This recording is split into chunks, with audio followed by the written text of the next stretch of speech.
एक व्यक्ति बाबा जी के सामने अपनी पत्नी के दोष बता रहा था और उसकी बुराई कर रहा था।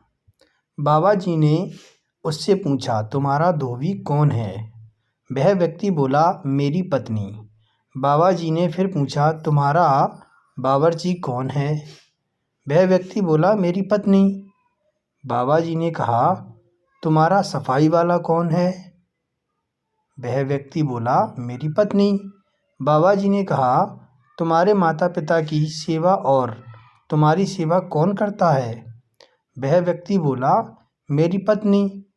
बाबा जी ने फिर पूछा, जब तुम और तुम्हारे बच्चे बीमार होते हो तो तुम्हारी और तुम्हारे बच्चों की देखभाल कौन करता है? वह व्यक्ति बोला, मेरी पत्नी। तुम्हारे घर और तुम्हारे माल की सुरक्षा कौन करता है? वह व्यक्ति फिर बोला, मेरी पत्नी। फिर बाबा जी ने पूछा, क्या तुम्हारी पत्नी इन सब कामों का तुमसे वेतन लेती है? व्यक्ति बोला, नहीं लेती।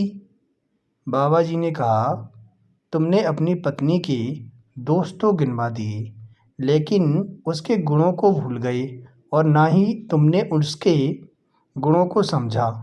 तुम्हारी पत्नी ये सब कार्य करने के बाद तुमसे वेतन नहीं लेती, बदले में बस इतनी सी आशा रखती है कि तुम उसका ख्याल रखो, उससे प्यार करो और उसका आदर सम्मान करो, और तुम उसमें कमियां निकालने बैठ गई।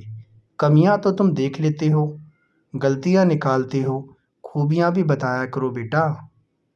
व्यक्ति बाबा की बात सुनकर अचंभित रह गया और चुपचाप बाबा से राम राम करे बिना वहाँ से निकल गया।